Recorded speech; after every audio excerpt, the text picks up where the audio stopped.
जोहार झारखंड। मैं गुरु पांडे और आप लाइव स्टोरी के साथ जुड़ गए हैं।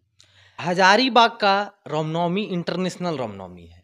ये हम नहीं कहते हैं, यहाँ के लोग कहते हैं। यहाँ के हिंदू हृदय सम्राट और हिंदू जितने भी हैं सब इसको इंटरनेशनल मानते हैं। और ये बिजोड़ टाइप से 100 साल से हजारीबाग में मनाया जा रहा था। वह 2 साल से यहाँ पर रोक दिया गया है। और अभी हमारे साथ है अमरदीप यादव जी। आपका हमारे चैनल पर बहुत बहुत स्वागत है। जी, आपका बहुत बहुत धन्यवाद, आपका स्वागत है। आज हम इनसे एक मुद्दा पर बात करने आए हैं और ये मुद्दा है रामनवमी। 2 साल से रामनवमी हजारीबाग में रुकी हुई है। युवा का उत्साह कम होता दिख रहा है, तो उसके लिए अभी ये लड़ाई कर रहे हैं। तो अभी चलिए इनसे जानते हैं कि अभी आप हजारीबाग में किस किस चीज़ में कार्यरत हैं और क्या क्या काम करते हैं। भारतीय जनता पार्टी पिछड़ा जाति मोर्चा का प्रदेश अध्यक्ष का दायित्व है और विजय शंखनाथ संस्था का मैं संस्थापक अध्यक्ष हूँ और रामनवमी महासमिति का पूर्व अध्यक्ष मैं 2007 में मैं रहा हूँ। आपको एक बात बताते चले कि हजारीबाग का रामनवमी इंटरनेशनल इसलिए है कि हजारीबाग में इलेक्शन भी होता है और उसमें अध्यक्ष बनते हैं। तो ये पूर्व अध्यक्ष भी रह चुके हैं रामनवमी महासमिति के। तो आप कुछ दिन पहले डीसी महोदय के पास गए हुए थे और वहाँ भी आपने याचिका दायर कराई, उनको संज्ञान में दिया कि रामनवमी महज 2 वर्ष से रुकी हुई है। तो क्या इस वर्ष हम लोग उम्मीद रखें, पब्लिक आशा रखे कि रामनवमी होगी? देखिए, सभी अखाड़ेधारियों से हमारा जो संवाद हुआ, सब लोगों ने मुझे ये बताया कि आप पूर्व अध्यक्ष रहे हैं और लगातार रामनवमी में कई विषयों को लेकर के पहल करते रहते हैं।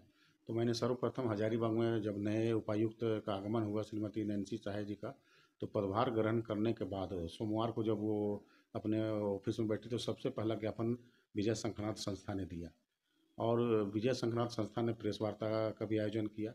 और विजय शंखनाथ संस्था के अध्यक्ष होने के नाते मैं अपनी टीम के लोगों के साथ मैंने माननीय भाजपा प्रदेश अध्यक्ष श्री दीपक प्रकाश जी जो राज्यसभा के सांसद हैं उनसे भी रांची में जाकर के मैंने मुलाकात किया। पूरे विषय का जो निष्कर्ष ये है कि 2 वर्षों से रामनवमी बंद है, यहाँ के राम भक्तों में थोड़ा रोष व्याप्त है और वो निराश हैं।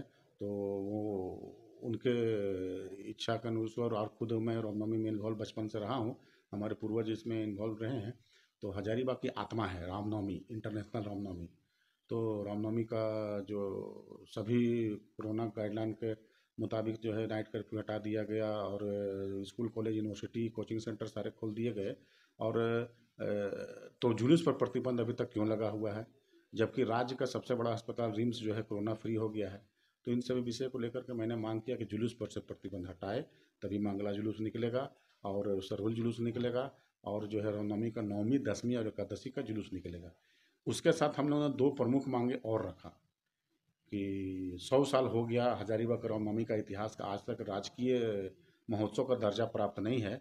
तो हम लोगों ने ये मांग किया कि जैसे अन्य जिलों में जैसे रजरप्पा महोत्सव, इटखोरी महोत्सव, बाबा बैजनाथ महोत्सव होता है, राजकीय दर्जा प्राप्त है उन महोत्सवों का, तो रामनवमी महोत्सव के नाम से राजकीय महोत्सव का दर्जा हजारीबाग रामनवमी को दिया जाए और राष्ट्रीय अंतर्राष्ट्रीय स्तर के कलाकार आए, नाटक मंडली आए यहाँ और इतिहास लेखन का ये काम हो और उसके अलावा स्थानीय कलाकारों का भी मौका मिले और सभी अखाड़े के लोगों का और सभी रामनवमी का 100 वर्षों के इतिहास और विकास का उसमें लोगों को उपस्थित जो दर्शक हैं उनको बताया जाए। ये तो ये 3 प्रमुख मांग था, इसको लेकर के हम लोग लगातार जनसंपर्क बनाए हुए हैं और पूरा समर्थन मिल रहा है। और आप सभी मीडिया वालों को भी काफ़ी काफ़ी धन्यवाद कि मीडिया के लोग भी इस संदेश को आम जनों तक पहुंचाने के लिए प्रयास कर रहे हैं और रामनवमी हजारीबाग में होना चाहिए और ये सभी वर्गों की ये मांग है। हम लोग सभी वर्ग के लोग के पास जा रहे हैं और इसके लिए अभी अभियान चल रहा है। तो हजारीबाग में जैसा कि महाशिवरात्रि पर भी जुलूस का रोक लगा दिया गया था, सरस्वती पूजा में भी कहीं कहीं जगहों पर कह दिया गया था कि आप प्रोसेसन नहीं निकाल सकते हैं। तो हम लोग पिछले बार भी आप ही की सरकार ने हम लोग से वादा किया था कि इस बार रामनवमी करवा के रहेंगे। उस वर्ष कोरोना के कारण शांत हो गया, इस वर्ष तो कोरोना चल भी गई है और फिर से आप लोग वादा कर रहे हैं। तो इस पर कितना भरोसा आप दिला सकते हैं कि अगर होगा ही होगा? देखिए, ये जन सैलाब का ये पर्व है, ये एक व्यक्ति विशेष का पर्व नहीं है, एक संस्था का ये पर्व नहीं है, ये रामनवमी हजारीबाग का ये जन सरोकार से जुड़ा हुआ विषय है।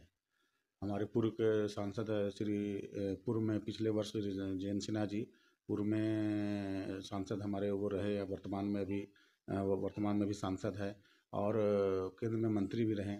तो हमारा वर्तमान में जो हमारे जो विधायक श्री मनीष जायसवाल जी और सब अखाड़े के लोगों का प्रयास रहा था कि रामनवमी निकले, लेकिन पिछले बार लॉकडाउन के बाद क्या था कि कोरोना का अचानक से आंकड़ा बढ़ने लगा, तो प्रशासन के और आपदा प्रबंधन विभाग के लोगों ने उस पर रोक लगाया। इस बार तो कोरोना का कहीं आंकड़ा का कहीं विषय है नहीं, बिल्कुल नगण्य है। और राज्य आपदा प्रबंधन विभाग जब सभी चीज़ों से बंदी से हटा दिया है, तो वैसी स्थिति में जो है हमको लगता है कि जुलूस पर से भी प्रतिबंध हटाना चाहिए।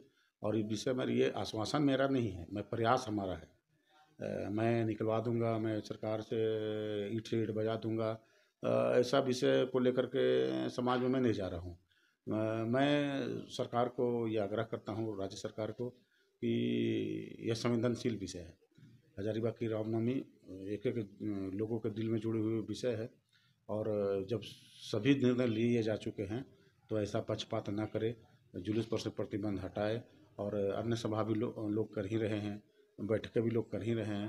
तो ये इस तरीके का जो विषय आया कि एकदम जुलूस पर से प्रतिबंध लगा दिया गया, तो कई सरहुल मनाने वाले जो समितियां हैं उन लोगों से भी संपर्क बातचीत हुई, तो उन लोगों का कहना है कि हम लोग बारी बारी से इस पर अभियान को आगे बढ़ाएंगे। तो अभी ही हाल ही का बात हम आपको बता रहे हैं, आज ही का बात है कि कांग्रेस कॉन्फ्रेंस कर रहा है टाउन हॉल में, उसमें क्या भीड़ नहीं लगेगा। सरकार से पहला सवाल मेरा ई है, और आपसे सवाल मेरा ई है कि माननीय बड़कागांव विधायक अंबा प्रसाद जी ने भी सदन में आवाज उठाया रामनवमी को लेकर, तो क्या आप इस पर क्या कहना चाहेंगे? देखिए, हजारीबाग का रामनवमी जितने लोग आवाज़ उठाएंगे उतना ज़्यादा बेहतर होगा, लोगों को बल मिलेगा और इस मुद्दे को मजबूती मिलेगा। और ये सब लोग जितने भी अखाड़े लोग हैं उनका भी प्रयास हो तो आगे बढ़कर के वो लोग भी अपने माध्यम से उनका जो एक संपर्क है जिन लोगों से, जिन प्रशासनिक अधिकारियों के पास वो जाना चाहते हैं, हम लोग ये प्रयास कर रहे हैं कि सब लोग सभी अखाड़ा एक मंच पर आए। और यहाँ के माननीय विधायक श्री मनीष जायसवाल जी, माननीय सांसद श्री जयंत सिन्हा जी का भी प्रयास लगातार है। पिछले बार बहुत करीब हम लोग पहुँचे थे, अचानक से प्रशासन ने थोड़ा दमनकारी नीति अपनाया, तो उसको लेकर के फिर समय नहीं बचा, मतलब एकदम बिल्कुल बुहाने पर मामला आ गया था, तो समय नहीं बचा कि हम लोग फिर उसके लिए एक दूसरा नीति और रणनीति बना सकते। इस बार हम लोग 20-22 दिन बहुत पहले से हम लोग प्रयास कर रहे हैं, और इसमें प्रशासन के लोग को भी चिंतन मनन करने का हम लोग समय दे रहे हैं। और जो सरकार से जुड़े हुए जो लोग हैं, जो नीति निर्धारक जो लोग हैं, तो उनका भी इससे जो है वो संवेदनशीलता दिखाए। और ऐसे तो जो जन समुदाय का इस बार को जो दबाव है, मुझे नहीं लगता है कि इस बार लोग मतलब मानेंगे। जिस प्रकार से हमारी वार्ता होती है सभी अखाड़े के लोगों से, नौजवान में जिस प्रकार से उत्साह है, और ये आंकड़े तो सबको पता है, सोशल मीडिया में आता है, अखबारों में आता है कि कौन जिला में कितना कोरोना है, कौन हॉस्पिटल में कितना कोरोना का मरीज है। अब कोरोना अगर किसी को हो भी रहा है तो उसका मतलब सीरियसनेस कितना है, कितना जल्दी वो ठीक हो रहे हैं। तो मुझे नहीं लगता है कि इस बार अगर सरकार रोकती है तो अखाड़े के लोग रुकने वाले हैं। हजारीबाग का रामनवमी इंटरनेशनल है, और पिछले वर्ष 1 मंगला तक उठा था, सही है ना? 1 मंगला तक उठा था, और उसके बाद अचानक से कोरोना बढ़ जाता है।